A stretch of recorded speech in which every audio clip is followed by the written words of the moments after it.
Didn't make law review? Start your own. This is Scott Horton with Value My JD, and I'm here to help law students get the most out of their law degrees and launch the career of their dreams. For starters, let me admit, I think law review is a great credential for aspiring lawyers. Yes, I was on the Virginia Law Review myself. I also worked on the Virginia Sports and Entertainment Law Journal, ultimately serving as its executive editor. So maybe I'm biased. But what's most important is that many practicing lawyers see law review as a differentiator when hiring. Why does law review add value to your degree?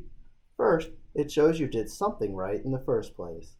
You either had better grades than most of your classmates, outperformed them in a writing competition, wrote a publishable note, or did something else that separated you from your peers.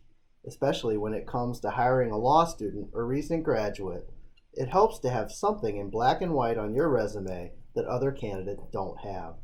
Second, and ideally more important, the law review experience itself is a form of training that most law students don't get. On law review, you work A, with other students who also distinguish themselves from their peers, and B, on articles containing deep legal analysis. As a result, law review editors usually have a very rigorous experience that requires them to be very detail-oriented.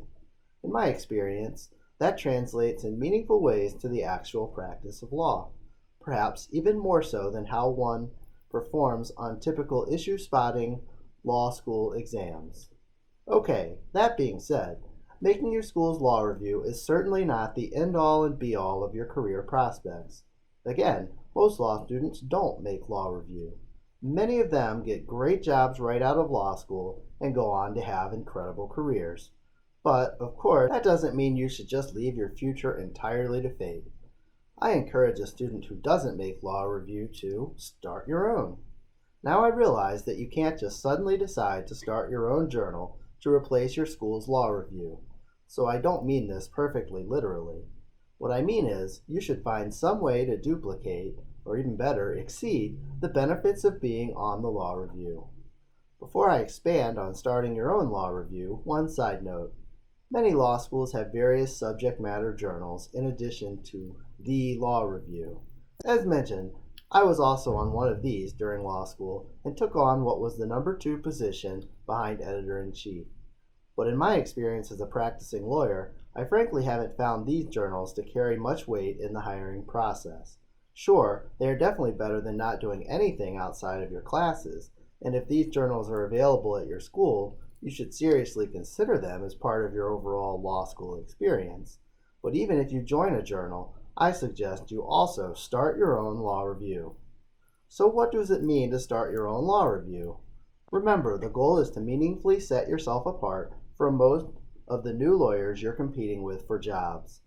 Thus, by your own law review, I mean something intellectually rigorous where you work with other motivated law students to produce a legal product that can be consumed by others.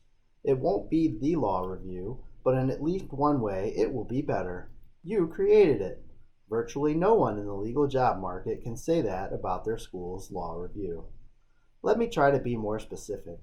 The obvious path would be a specialty law journal. Find something you're passionate about and see if you can form the applicable journal at your law school. I haven't done this. I haven't spoken to anyone who has about the process.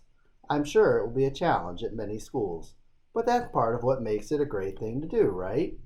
Not only can you say you formed the ABC University Journal of XYZ Law, but you can also explain the obstacles you faced and how you overcame them. Now, don't try this alone. It's not just that it would be too much work for one person. Rather, it's more that you A, will have more fun working with others, and B, can build and demonstrate team working and leadership skills. Those things alone might justify the effort even if you don't ever accomplish creating a new journal at your school or get anyone to read it. Let's be clear, forming a new law journal isn't the only approach. I'm not even sure it's the best approach. It's probably not the one I would pursue today. Don't get me wrong, if you do introduce a new journal at your law school, that's tremendous and should serve you very well in your job search. But in today's world, there are other options that are probably much more realistic and may actually help you polish more important skills. I think the most important skill for lawyers today is the ability to sell yourself. It's just about a given that you're going to have to become competent in the practice of some area of law to be a successful attorney.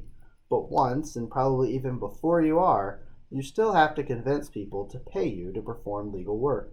And no matter how good you are, there will be other lawyers who can also do that work. How does a modern lawyer sell herself? By developing a personal brand and marketing it to the world. You can start doing that now when you're creating your own law review. Law reviews and journals feature the written word. In fact, they usually contain a large number of words, large words put together in long sentences. And don't forget the footnotes. Who reads those words? Mostly law professors and law students. When you leave law school, how much time are you going to spend marketing yourself to law professors and law students? Well, if you're hoping to become a law professor, then perhaps a lot. And you really have to be on the real law review anyway, so you can either stop listening or pause to seriously consider your career goals. For the rest of you, with limited exceptions, your target audience is going to be people outside of law schools. Now is a good time to start learning how to sell yourself to them. What do clients and referral sources in the real world pay attention to? Well, these days it's websites, blogs, videos, social media, podcasts, etc. In other words, electronic media that includes more than static words on a page. To control your own destiny after law school, you really want to know how to leverage one or more of these channels to communicate who you are. Okay, back to your own law review. Remember, I did say that intellectual rigor should be a component. If you want to have a YouTube channel teaching people how to surf, that's great. Honestly, that might help get you a job or advance your legal career. But I'm not counting that as your own law review.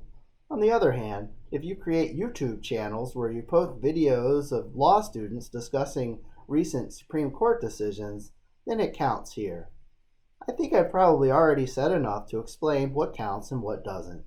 Obviously, I can't imagine every possible example of creating your own law review, or even if I could, I wouldn't tell you. Part of the challenge, and I hope the fun, is figuring this out for yourself. I hope you find something that you're passionate about and form your own law review, whatever that means in your situation. If you want to tell me about it, I'd be happy to hear your progress, and if I can help, I'll be happy to do that as well. This is attorney Scott Horton with Value My JD.